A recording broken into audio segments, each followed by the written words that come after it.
चलिए,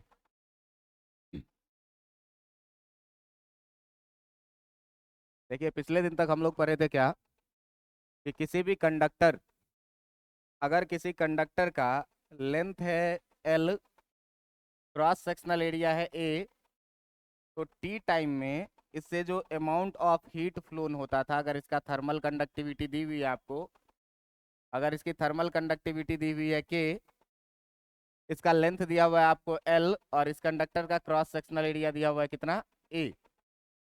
अगर इस कंडक्टर के दोनों टर्मिनल के बीच का टेम्परेचर डिफरेंस हम लोग देखें, तो अगर यहाँ का टेम्परेचर मान ले T1 और यहाँ का टेम्परेचर मान ले T2, अगर T1 ज़्यादा है और T2 कम है, तो हायर टेम्परेचर से लोअर टेम्परेचर की तरफ हीट फ्लो करेगा।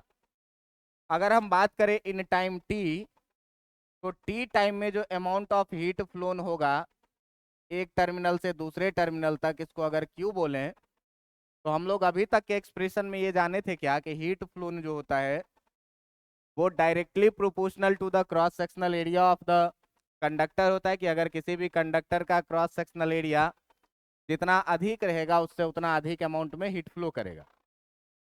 लंबाई जितनी अधिक रहेगी किसी भी कंडक्टर की लेंथ, हीट उतना कम फ्लो करेगा। थर्मल कंडक्टिविटी एक कांस्टेंट होता था, और जितना देर तक फ्लो करेगा उतना अधिक हीट फ्लो करेगा। और सबसे इंपॉर्टेंट बात कि टेम्परेचर डिफरेंस जितना का अधिक रहेगा उतना अधिक हीट का भी फ्लो होगा। तो हम लोग देखे थे क्या कि जो हीट फ्लो था ये डायरेक्टली प्रोपोर्शनल था किस चीज के, तो क्रॉस सेक्शनल एरिया के।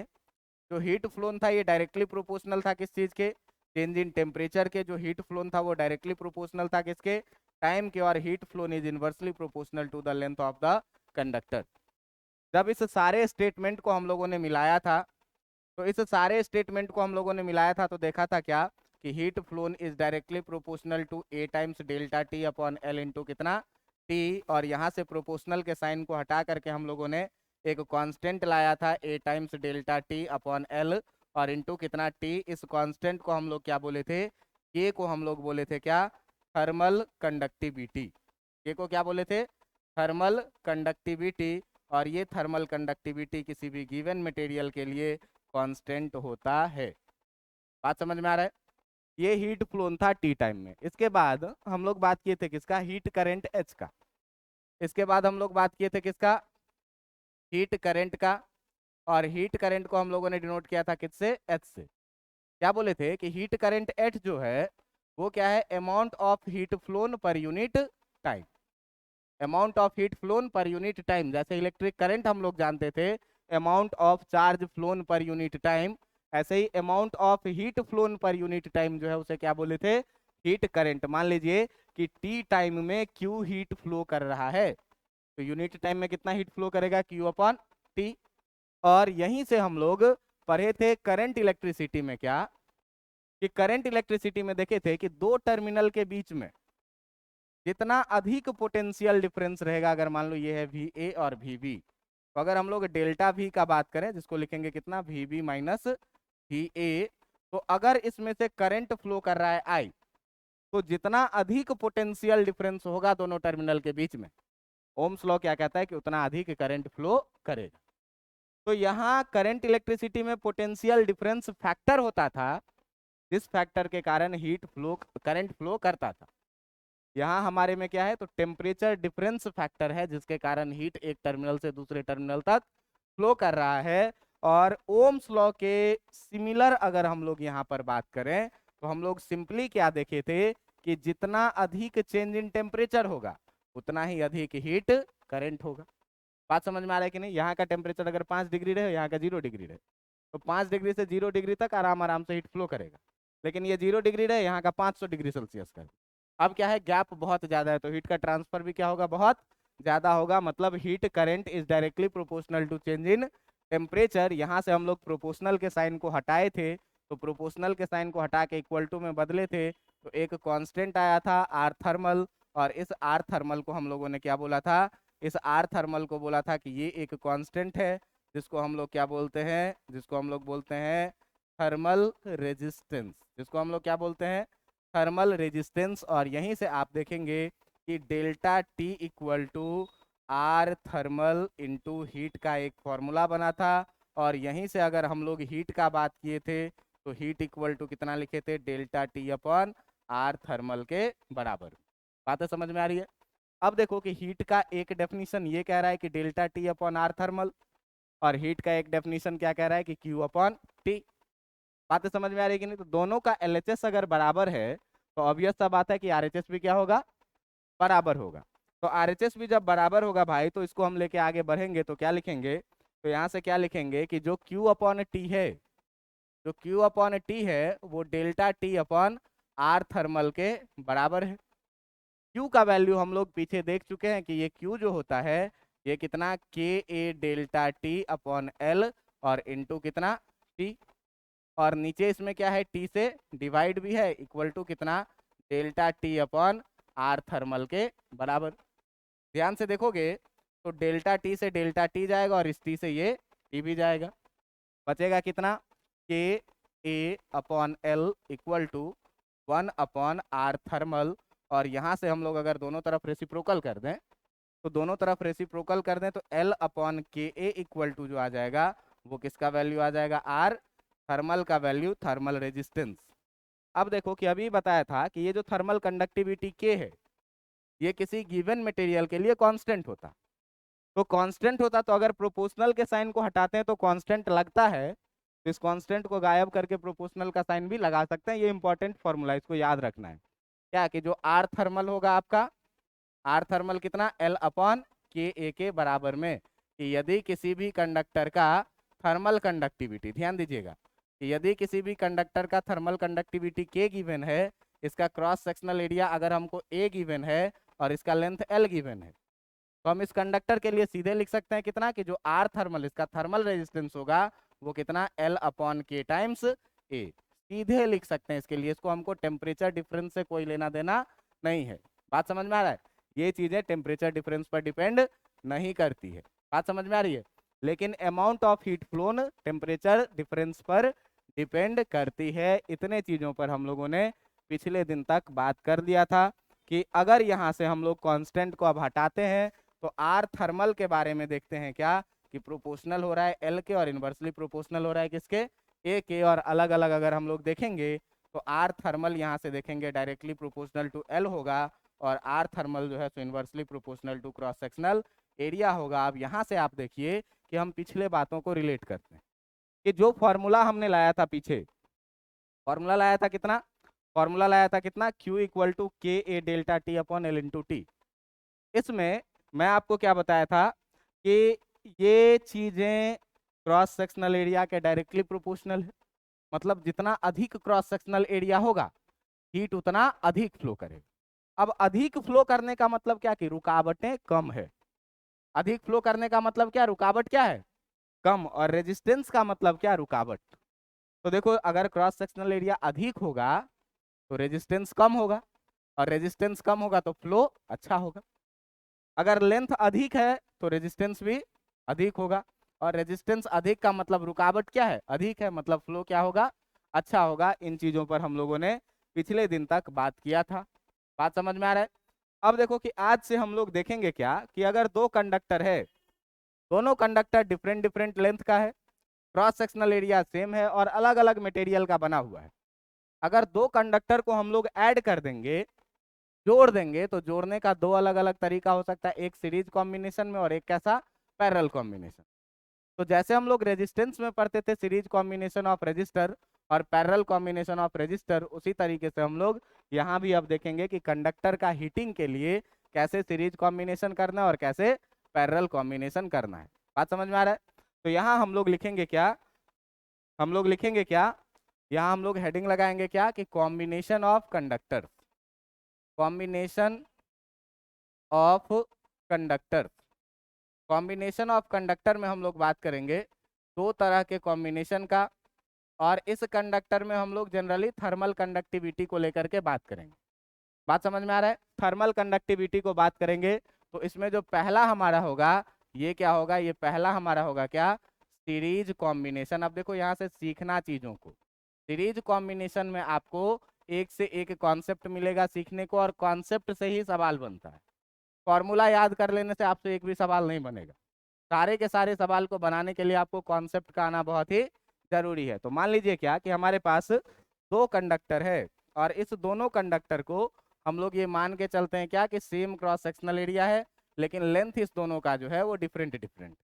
हम मान लेते हैं कि ये क्रॉस सेक्शनल एरिया है अपना, एक कोई सा कंडक्टर है जिस कंडक्टर का लेंथ हमको दिया हुआ है L, क्रॉस सेक्शनल एरिया हमको दिया हुआ है A, इसका लेंथ L1 और इसकी थर्मल कंडक्टिविटी कितनी दी हुई है K1। बात समझ में आ रही है।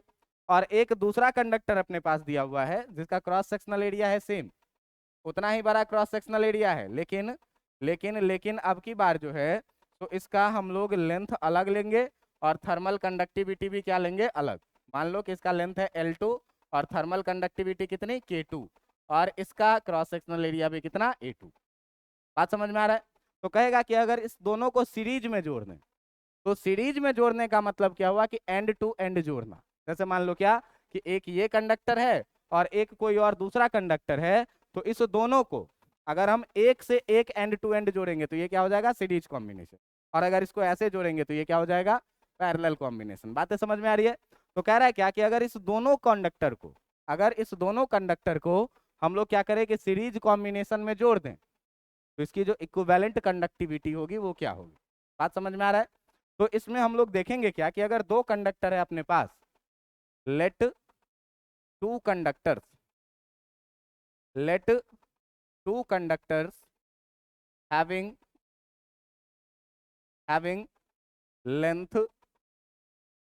having length L1 and L2 and the thermal conductivity is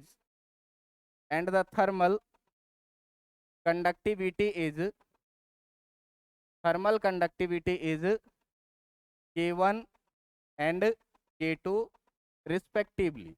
ये दो कंडक्टर है और दोनों कंडक्टर का लेंथ है L1 और L2 और थर्मल कंडक्टिविटी है कितनी K1 और K2। If they are connected in series combination, if they are connected in series combination, then their equivalent conductivity can be given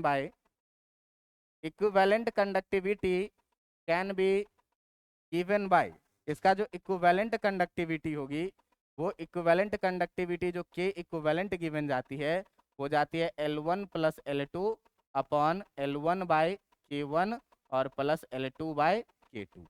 इसी चीज को हम लोगों को क्या करना है प्रूफ करना। बात समझ में आ रहा है। अगर मान लीजिए कि इस दोनों कंडक्टर को हम लोग क्या करेंगे कि इस दोनों कंडक्टर को हम एंड टू एंड ऐड कर देंगे। ध्यान रखना है कि दोनों का क्रॉस सेक्शनल एरिया क्या है सेम। तो अगर इस दोनों को हम एंड टू एंड कनेक्ट करेंगे तो देखो ये कंडक्टर है कैसा, इसका क्रॉस सेक्शनल एरिया दोनों का A है, तो एंड टू एंड ऐड कर देंगे तो एकदम फिट हो जाएगा। मान लीजिए कि यहाँ से दोनों को मैंने जोड़ा है, इधर का लेंथ है L1, इधर का लेंथ है कितना L2 और इधर का इक्विवेलेंट K1 है और इधर का कंडक्टिविटी कितनी है K2 और दोनों का क्रॉस सेक्शनल एरिया कितना दिया हुआ है A। अगर इस दोनों को हम लोग जोड़ेंगे तो इसकी जो थर्मल कंडक्टिविटी होगी, इस थर्मल कंडक्टिविटी को हमको निकालना है, इक्विवेलेंट थर्मल कंडक्टिविटी को निकालना है और इसका जो इक्विवेलेंट कंडक्टिविटी गिवन है वो क्या आएगा आपका L1 plus L2 by L1 by K1 plus L2 by K2। और इसी चीज को हम लोगों को क्या करना है प्रूफ करना है। ये देखने में थोड़ा सा खतरनाक टाइप का फॉर्मूला लग रहा है, आपको मैं रटने के लिए कभी नहीं बोलूंगा, बस आपको ध्यान रखना है और सीख जाइएगा इन चीजों को, तो काम हमारे लिए क्या हो जाएगा ज़्यादा आसान हो जाए। अब इस चीज को हम प्रूफ के तरफ लेके धीरे धीरे चलते हैं और चीजों को आपको धीरे धीरे क्या करना है सीखना है। ठीक है, तो इसको कैसे प्रूफ किया जाएगा थर्मल कंडक्टिविटी को। तो देखो कि थर्मल कंडक्टिविटी को प्रूफ करने के लिए हम लोग पहुंचते हैं कहाँ, तो हमारे पास सबसे पहले गिवन क्या चीजें हैं। ठीक ना, हमारे पास सबसे पहले गिवन क्या चीजें हैं, तो प्रूफ के तरफ हम लोग पहुंचेंगे। और प्रूफ में आप देखिएगा क्या कि अपने पास जो है पहले वाला ही ठीक था नहीं PROOF, ठीक है ना। चलो देखो अपने पास गिवन क्या है, तो दो कंडक्टर है, एक कंडक्टर है जिसका थर्मल कंडक्टिविटी है कितना K1 इसका लेंथ है कितना L1, इसका क्रॉस सेक्शनल एरिया है कितना A। अगर देखो कि अगर इसको हमको थर्मल रेजिस्टेंस लिखना है और इसका थर्मल रेजिस्टेंस हम मान ले कितना R1, तो इसका thermal resistance R1 equal to जो लिखेंगे वो कितना लिखेंगे L1 अपॉन K1। अभी थर्मल रेजिस्टेंस का फॉर्मूला हम लोग देखे थे पीछे क्या, कि अगर किसी भी कंडक्टर का लेंथ L है, क्रॉस सेक्शनल एरिया A है और कंडक्टिविटी K है, तो थर्मल रेजिस्टेंस कितना लिखते हैं L अपॉन KA।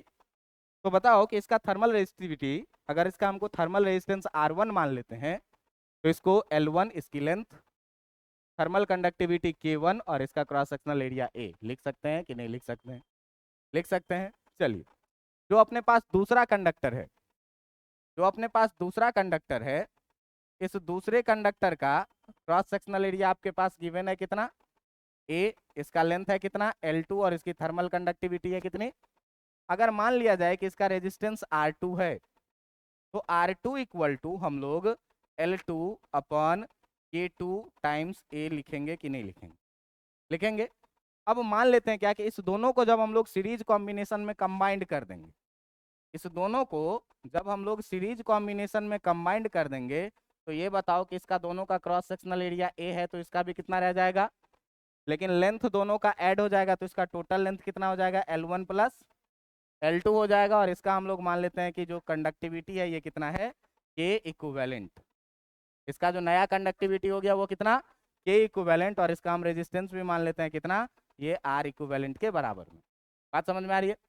अब देखो जरा सा, मुझे अगर इसकी K इक्विवेलेंट निकालनी है, तो अगर इसकी हमको K इक्विवेलेंट या R इक्विवेलेंट का वैल्यू निकालना है, तो R इक्विवेलेंट इक्वल टू कितना लिखेंगे, कंडक्टर का लेंथ ऊपर, तो इसका लेंथ टोटल कितना है, इसका लेंथ है कितना L1 plus L2 upon thermal conductivity जो कि कितनी के बराबर में है, K इक्विवेलेंट के बराबर में है, और K इक्विवेलेंट और क्रॉस सेक्शनल एरिया है कितनी E। इतनी बातें मेरे ख्याल से आपके समझ में आ रही होगी। इतनी बातें समझ में आ रही है कि नहीं? अब जरा सा देखो कि अगर मैं इस कंडक्टर के लिए बात करूं, पहले कंडक्टर के लिए, तो पहले कंडक्टर के लिए यहां से अगर इसका कनेक्शन है तो हीट का फ्लो करेगा एक जगह से दूसरे जगह तक, तो इसके लिए कंडीशन क्या है भाई, कि टेम्परेचर का डिफरेंस होना चाहिए, टेम्परेचर का डिफरेंस होना चाहिए।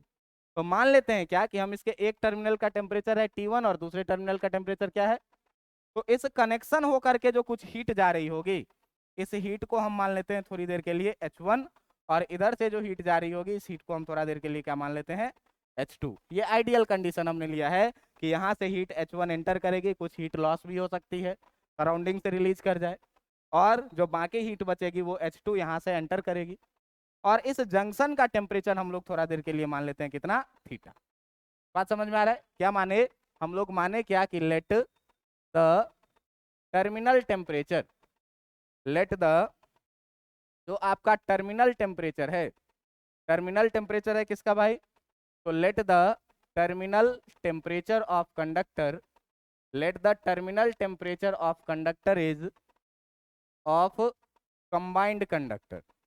जो आपका कंबाइंड कंडक्टर है, इस कंबाइंड कंडक्टर का हम लोग मान लेते हैं क्या, कि जो टर्मिनल टेम्परेचर है conductor is T1 and T2, कि जो अपना कॉम्बिनेशन बना है उस कॉम्बिनेशन का टर्मिनल टेम्परेचर कितना, T1 एंड T2। और दूसरी बात हम लोग मान लेते हैं क्या, कि लेट द जंक्शन टेम्परेचर, जो जंक्शन जहां से हमने जोड़ा है उस टेम्परेचर को क्या बोलेंगे, let the junction temperature is कितना, थीटा। बात समझ में आ रहा है कि इस जंक्शन का टेम्परेचर हमने थीटा मान लिया है, और इसका टेम्परेचर कितना, टर्मिनल टेम्परेचर T1 और T2। देखो जरा सा कि अगर हम पहले वाले कंडक्टर के लिए बात करें, तो पहले वाले कंडक्टर के लिए तुम देखो कि इधर से अगर हम पहला कंडक्टर ऐड किए हैं तो इसका टेम्परेचर है कितना, T1, और इसका टेम्परेचर है कितना, थीटा। यहाँ से देखिए T1 और थीटा।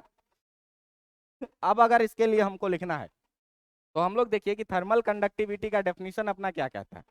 तो थर्मल कंडक्टिविटी का डेफिनेशन क्या कहता है भाई, कि जो डेल्टा टी होगा वो R thermal resistance into heat flow के बराबर में होगा, यानी कि delta T equal to R H के बराबर में होगा। अब देखो कि पहले वाले कंडक्टर से इसमें जो हीट एंटर कर रहा है वो हीट है कितना, H1। बात समझ में आ रही है कि नहीं? ये हीट है कितना H1। और अगर हम यहाँ से बात करें तो पहले टेम्परेचर के लिए अगर हम लोग बात करेंगे पहले कंडक्टर के लिए, फॉर फर्स्ट कंडक्टर, अगर पहले वाले कंडक्टर के लिए हम लोग बात करेंगे तो पहले वाले कंडक्टर के लिए delta T equal to resistance है R1 और हीट फ्लोन है H1, लिख सकते हैं कि नहीं? पहले कंडक्टर का रेजिस्टेंस कितना R1 और हीट फ्लोन इधर से कितना है H1। अब देखिए कि delta T change in temperature, obviously जो टेम्परेचर हीट का फ्लो होगा वो हायर टेम्परेचर से लोअर टेम्परेचर की तरफ, मतलब कि T1 बड़ा है और थीटा क्या है, छोटा है। तो चेंज इन टेम्परेचर को हम लोग बड़े वाले में से छोटे वाले को माइनस करेंगे, R1 H1 लिखेंगे कि नहीं लिखेंगे, और इसी इक्वेशन को हम लोग मान लेंगे क्या, इक्वेशन फर्स्ट। बातें समझ में आ रही कि नहीं? तुम देखो कि दूसरे वाले कंडक्टर से जो हीट एंटर कर रही है वो हीट है कितनी, H2 की। इसका पहले टर्मिनल का टेम्परेचर है थीटा और दूसरे का कितना है, T2। इतनी बातें समझ में आ रही है कि नहीं, कि पहले का टेम्परेचर कितना थीटा और दूसरे वाले का कितना T2।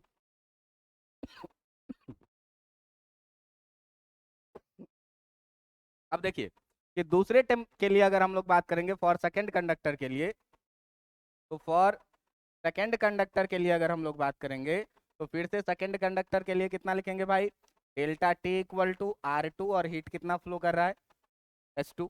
इसका रेजिस्टेंस है कितना R2 और इससे हीट कितना फ्लो कर रहा है डेल्टा टी। हाइयर टेम्परेचर से लोअर टेम्परेचर में हीट फ्लो करेगी, इसका मतलब अब की बार थीटा बड़ा है और T2 छोटा है, क्योंकि हाइयर टेम्परेचर से लोअर टेम्परेचर में ही तो हीट का फ्लो होगा। तो हाइयर टेम्परेचर थीटा का है और लोअर टेम्परेचर T2 है, इसका मतलब थीटा बड़ा और T2 छोटा। तो यहाँ से जब हम लोग डेल्टा टी लिखेंगे, जब हम लोग डेल्टा टी लिखेंगे तो डेल्टा टी को कितना लिखेंगे इस बार, theta minus T2 equal to कितना, R2H2। इस इक्वेशन को क्या हम लोग मान लेंगे, इस इक्वेशन को हम लोग मान लेंगे क्या, इक्वेशन सेकेंड। बातें समझ में आ रही है कि नहीं आ रही है? अब जरा सा देखना कि अगर अगर हम मान लें कि सराउंडिंग से किसी भी तरह का हीट का लीकेज नहीं हो रहा, मतलब इस कंडक्टर को अगर हम यहाँ से हीट करेंगे तो हो सकता है कि यहाँ से हम टेम्परेचर बढ़ाएं तो यहाँ से हीट क्या करें, लीकेज करते।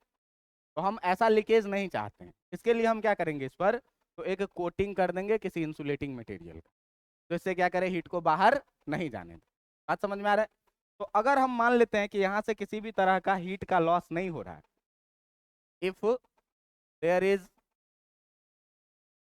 Is no loss of heat, if there is no loss of heat, अगर किसी तरह के हीट का लॉस नहीं हो रहा है तो भैया जितना एंटर करेगा उतना ही बाहर हो जाएगा, और इस सब को हम लोग क्या मान लेंगे, एच मान लेंगे। इस सब को हम क्या मान लेंगे, एच मान लेंगे। क्या कि सराउंडिंग से किसी तरह का हीट लीकेज नहीं हुआ, तो जितना हीट इधर से एंटर करेगा इधर से भी उतना ही हीट एंटर करेगा, इधर से भी उतना ही हीट बाहर आएगा।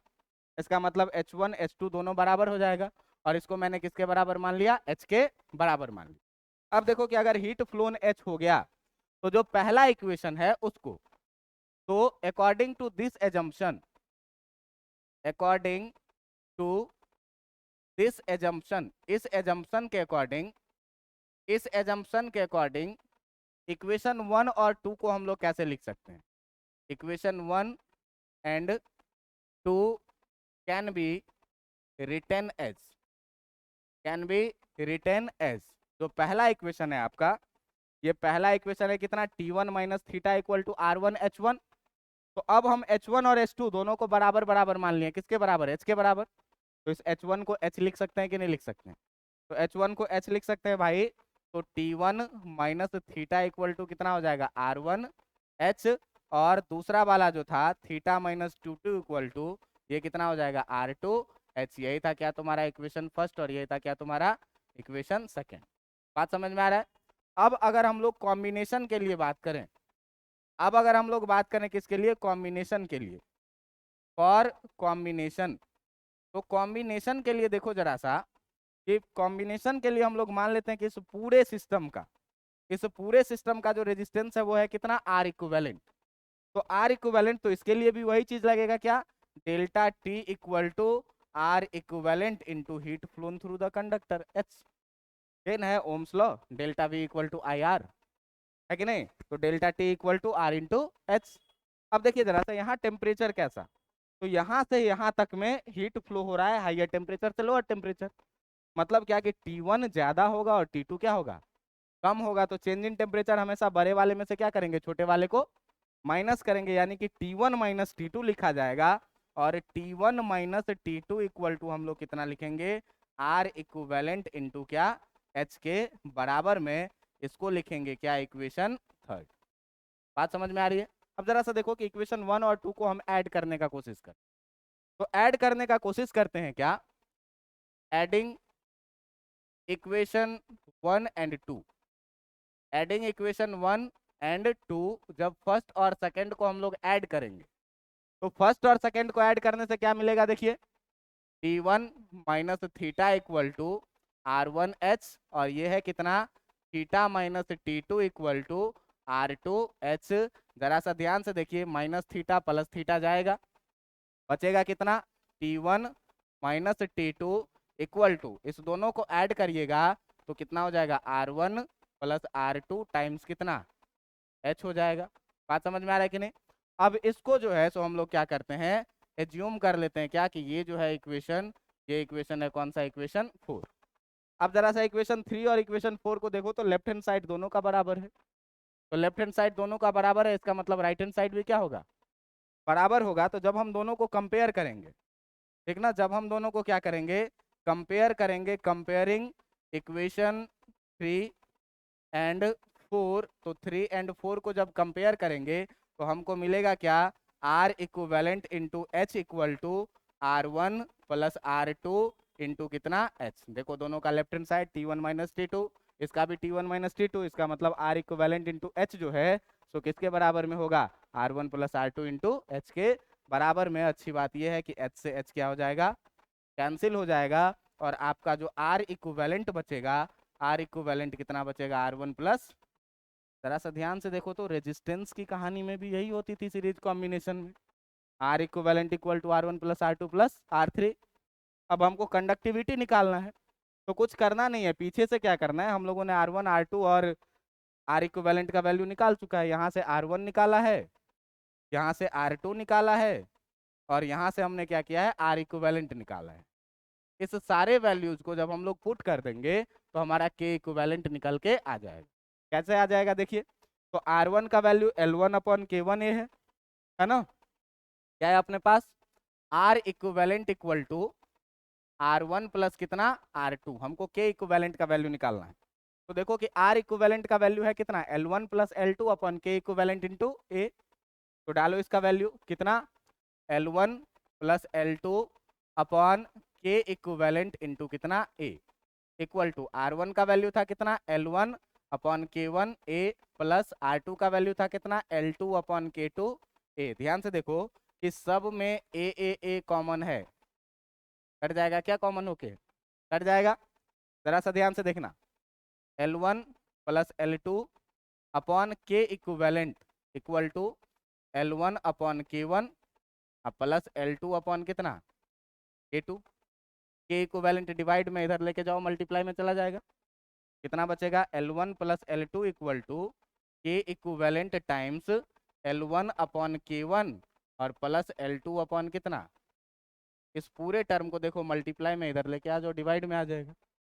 तो डिवाइड में आ जाएगा तो कितना बचेगा, L1 प्लस L2 इधर पहले से था, और नीचे आ गया कितना, L1 बाई K1 और प्लस L2 बाई कितना, K2। और यही आ गया किसका फॉर्मूला, K इक्विवेलेंट का फॉर्मूला। कब, जब दो डिफरेंट कंडक्टर को किसी भी जंक्शन से सीरीज में जोड़ा जाएगा और उसका क्रॉस सेक्शनल एरिया कितना हो, सेम हो। तो देखिए कि जब डिफरेंट कंडक्टिविटी रहेगा तो दोनों का कंडक्टिविटी K1 K2 हमको गिवन रहेगा, लेंथ दोनों का हमको गिवन रहेगा। इस फॉर्मूला में वैल्यू पुट करेंगे, K इक्विवेलेंट का वैल्यू निकल के आ जाएगा। और इसके लिए हम लोगों ने यूज किस चीज़ का किया है, तो इसके लिए हम लोगों ने यूज किया है किस चीज़ का, तो सीधे थर्मल रेजिस्टेंस के डेफिनेशन का। थर्मल रेजिस्टेंस का डेफिनेशन क्या कहता है, length upon conductivity into area. तो इसका अलग निकाल लिए, इसका अलग निकाल लिए, कॉम्बिनेशन का अलग निकाल लिए। अब हम लोग ये भी पढ़े हैं कि चेंज इन टेम्परेचर जो होता है, जो चेंज इन टेम्परेचर होता है वो आर थर्मल इंटू हीट के बराबर होता है। तो चेंज इन टेम्परेचर पहले वाले के लिए हम लोगों ने क्या मान लिया कि इस पूरे कॉम्बिनेशन का टर्मिनल टेम्परेचर T1 और T2 है, और जंक्शन का टेम्परेचर कुछ ना कुछ थीटा है। तो पहले वाले कंडक्टर को देखो कितना, T1 और थीटा। तो change in temperature equal to कितना लिखेंगे R1, और इससे हीट फ्लो कितना कर रहा है H1 माने हैं, तो R1 H1 के बराबर में। दूसरे के लिए देखो, ये theta minus T2 equal to कितना, इसका रेजिस्टेंस है R2 और इससे हीट कितना फ्लो कर रहा है H2। फिर हम सोचे क्या कि भाई अगर ये एक आइडियल कंडक्टर है, अगर इसके सरफेस को हमने इंसुलेट कर दिया है, तो इंसुलेटेड सरफेस से किसी तरह के हीट का लीकेज नहीं होगा, और जब हीट का लीकेज नहीं होगा तो इधर से जितना हीट एंटर करेगा सारे क्रॉस सेक्शन से उतना ही हीट जाएगा। याद करिए कैसा state, steady state. Steady state में क्या बोले थे कि सारे क्रॉस सेक्शन से अमाउंट ऑफ हीट फ्लो कैसा होगा, बराबर। कब, जब किसी तरह का हीट का लॉस नहीं होगा तब। तो H1 और H2 दोनों क्या हो जाएगा, बराबर। इसको हमने किसके बराबर में मान लिया, H के बराबर में मान लिया। और जब H के बराबर मान लेंगे तो पहले इक्वेशन को H1 के जगह H लिखेंगे, दूसरे इक्वेशन में H2 के जगह भी क्या लिखेंगे। अब कॉम्बिनेशन के लिए बात किए तो delta T equal to R equivalent into H लिखेंगे। डेल्टा टी कितना भाई, तो higher temperature minus lower temperature T1 minus T2, और इक्वल टू कितना R equivalent into heat flow कितना कर रहा है H के बराबर में। पहले और दूसरे इक्वेशन को ऐड करने से देखे कि T1 minus T2 equal to R1 plus R2 into H आ रहा है। अब इस इक्वेशन को और तीसरे वाले इक्वेशन को जब हमने कंपेयर किया तो देखा क्या कि दोनों का लेफ्ट हैंड साइड क्या है, बराबर है। दोनों का लेफ्ट हैंड साइड बराबर है, मतलब राइट हैंड साइड भी क्या होगा, तो इसका right hand side R equivalent into H, और इसका right hand side R1 plus R2 into H. H से एच दोनों तरफ कैंसिल होगा, आर इक्विवेलेंट इक्वल टू कितना आएगा, R1 प्लस R2। सिंपल सा लॉजिक। रेजिस्टेंस के फॉर्मूला से भी आप याद रख सकते हैं बिना इतना प्रोसेस दोहराए हुए। बात समझ में आ रहा है कि नहीं। अब जब बिना इतना प्रोसेस दोहराए हुए आर इक्विवेलेंट R1 R2 आ गया है, तो इस सब का वैल्यू हम लोगों ने यहाँ से क्या किया, उठाया और इसका वैल्यू इसमें पुट कर दिया। फॉर्मूला हो गया proof, L1 plus L2 upon L1 by K1 plus L2 by K2। अगर तीसरा रहता तो plus L3 by K3 plus L4। बात समझ में आ रहा है कि नहीं। इस तरीके से कहानी को हम लोग धीरे धीरे आगे बढ़ाते रहते। कितनी बातें समझ में आई कि नहीं आई। अब देखो कि इतनी बातें अगर समझ में आ गई है तो इस पर क्वेश्चन कैसे पूछा जाता है। बात समझ में आ रहा है। इस पर क्वेश्चन कैसे पूछा जाएगा, तो क्वेश्चन आपसे पूछा जाएगा क्या कि कहा जा रहा है क्या आपको कि मान लीजिए कि आपके पास दो कंडक्टर है, जो दोनों कंडक्टर को सीरीज में इस तरीके से जोड़ा गया है। दो कंडक्टर को सीरीज में इस तरीके से जोड़ा गया है, दोनों का क्रॉस सेक्शनल एरिया सेम है, दोनों का लेंथ डिफरेंट डिफरेंट आपको दिया हुआ है। मान लीजिए कि ये कंडक्टर है पूरा, तो दो कंडक्टर को जोड़ करके बना हुआ है। एक कंडक्टर था इतना बड़ा AB, और एक कंडक्टर था आपका क्या, इस दोनों को ऐड करके बनाया गया है। कह रहा है क्या कि इसका लेंथ था L और इसका लेंथ था आपका कितना 12। बात समझ में आ रही है। कह रहा है क्या कि इसका जो थर्मल कंडक्टिविटी था वो था K, और इसका थर्मल कंडक्टिविटी था कितना 2K। अगर कह रहा है क्या कि इस दोनों का क्रॉस सेक्शनल एरिया सेम ही है, आपको गिवन है कि यहाँ से हीट Q जाएगा या H जाएगा, हीट करंट यहाँ से कितना जाएगा H जाएगा, सेम उतना ही बहेगा, किसी तरह का लॉस नहीं है। कह रहा है क्या कि अगर इस दोनों के बीच का टर्मिनल टेम्परेचर हम 100 डिग्री सेल्सियस और यहाँ का टेम्परेचर अगर हम 0 डिग्री सेल्सियस बना दें, तो आपके पास क्वेश्चन पूछा जा रहा है पहला क्या कि फाइंड द इक्विवेलेंट कंडक्टिविटी, के इक्विवेलेंट आपको निकालना है। दूसरा सवाल क्या कह रहा है आपको कि अगर इस जंक्शन टेम्परेचर को हम थीटा मान लें, तो आपसे पूछा जाएगा क्या कि find the junction temperature, find the junction temperature, junction temperature theta का वैल्यू बताइए कि कितना होगा। अब देखिए कि अगर आपको इसका इक्विवेलेंट कंडक्टिविटी निकालना है, तो इक्विवेलेंट कंडक्टिविटी के लिए आपने अभी सीधा सीधा देखा है क्या सॉल्यूशन। इक्विवेलेंट कंडक्टिविटी के लिए आपने अभी सीधा सीधा फॉर्मूला देखा है क्या कि L1 plus L2 upon L1 by K1 plus L2 by कितना K2। L1 के जगह L है, L2 के जगह कितना है K1 के जगह, और K2 के जगह। सॉल्व कर लीजिएगा। बात समझ में आ रहा है कि नहीं। अब सवाल उठता है क्या कि अगर ये सारी चीज़ें निकल जाती है तो थीटा का वैल्यू कैसे निकाला जाए। बात समझ में आ रहा है कि नहीं। तो थीटा का वैल्यू अगर कैसे निकाला जाए, तो इसके लिए आपको यूज करना पड़ेगा किसका, रेजिस्टेंस का डेफिनेशन का। अब रेजिस्टेंस का डेफिनेशन हम लोग क्या पढ़े हैं कि change in temperature equal to जो होता है वो कितना होता है, resistance into change in temperature. जो यहाँ से देखते हो डेल्टा टी इक्वल टू हम लोग क्या लिखते हैं, R H, resistance into heat current के बराबर। तो देखो अगर एक आइडियल कंडक्टर है ये, तो आइडियल कंडक्टर अगर है ये, तो यहाँ से जितनी हीट जाएगी उतनी हीट यहाँ से भी जाएगी और उतनी ही हीट यहाँ से बाहर निकलेगी। बात समझ में आ रहा है कि नहीं? या हम लोग जो भी बात करेंगे वो सारे स्टेडी स्टेट का बात करेंगे, और स्टेडी स्टेट में आप जाने हैं कि हर क्रॉस सेक्शनल एरिया से होकर के same amount of heat flow करता है। तो same amount of heat flow करता है मतलब हीट करंट भी सब जगह का क्या होगा, सेम होगा। बात समझ में आ रही है कि नहीं? अब देखो कि अगर यहाँ पर हम लोग सबसे पहले बात कर लेते हैं क्या कि R1 निकालने का। तो अगर हमको R1 निकालना होगा तो R1 इक्वल टू कितना पर है, L अपॉन के into cross sectional area A, same है कि नहीं? अगर इसको पहला कंडक्टर मान ले और इसको दूसरा कंडक्टर मान ले तो। बात समझ में आ रही कि नहीं? अगर हमको R2 निकालना है तो R2 इक्वल टू कितना लिखेंगे, length 12 upon conductivity 2K into area कितना, 2 से 2 कट जाएगा, इसका भी कितना आ जाएगा, L अपॉन के ए के बराबर में। बातें समझ में आ रही है? अब देखिए कि R1 और R2 निकल गई, तो पहले कंडक्टर के लिए अगर हम लिखेंगे डेल्टा टी इक्वल टू, तो डेल्टा टी इक्वल टू कितना लिखेंगे, R1H के बराबर में। देखो डेल्टा टी है कितने के बराबर में, तो 100 में से 100 से कितना हो गया, थीटा। 100 बड़ा होगा, थीटा छोटा होगा, जब तो हीट हायर टेम्परेचर से लोअर टेम्परेचर में जाएगा। तो चेंज इन टेम्परेचर कितना लिखेंगे, 100 minus theta equal to R1 का वैल्यू आपको पता है कितना, L अपॉन के ए, और इंटू हीट कितना फ्लो कर रहा है, H। बात समझ में आ रही कि नहीं? दूसरे कंडक्टर के लिए आप देखिए कि दूसरे कंडक्टर के लिए अगर आप डेल्टा टी इक्वल टू लिखेंगे तो कितना लिखेंगे, R2 into H. Delta T कितने का भाई, तो थीटा कहाँ से कहाँ तक हो गया, थीटा हो गया कितना, थीटा से 0। इसका मतलब चेंज इन टेम्परेचर जो हम लोग लिखेंगे वो कितना लिखेंगे, theta minus 0 degree equal to R2 का वैल्यू कितना है, L अपॉन के, और इंटू कितना हो जाएगा, H हो जाएगा। बातें समझ में आ रही कि नहीं? ध्यान से देखो कि इस दोनों इक्वेशन में इस दोनों का राइट हैंड साइड फिर से कितना है, बराबर है। इस दोनों का फिर से राइट हैंड साइड कितना है, मतलब लेफ्ट हैंड साइड भी क्या हो जाएगा, लेफ्ट हैंड साइड भी बराबर हो जाएगा। इसका मतलब क्या हुआ कि 100 minus theta equal to theta minus कितना, माइनस थीटा को इधर ले आइएगा तो 100 इक्वल टू कितना हो जाएगा, थीटा इक्वल टू कितना हो जाएगा, 50 डिग्री सेल्सियस। बातें समझ में आई कि नहीं आई? बातें समझ में आई कि नहीं आई? बातें समझ में आई? तो इस तरीके से जो है सो आपसे सवाल बनाया जाना है। थर्मल कंडक्टिविटी निकालने के लिए आप डायरेक्ट फॉर्मूला भी पुट कर सकते हैं, लेकिन जैसे ही आपको जंक्शन टेम्परेचर बोलेगा, अब कोई एग्जैक्ट फॉर्मूला नहीं है, अब आपको इक्वेशन बनाना ही पड़ेगा, इक्वेशन को सॉल्व करना ही पड़ेगा। संजोग यहाँ ये था क्या कि दोनों का रेजिस्टेंस बराबर बराबर था। बातें समझ में आ रही है? दोनों का रेजिस्टेंस बराबर बराबर था, आपने क्या किया, सॉल्व किया, आपका काम हो गया। अब एक क्वेश्चन मैं देता हूँ, आप लोग होमवर्क में घर से बना के लाइएगा।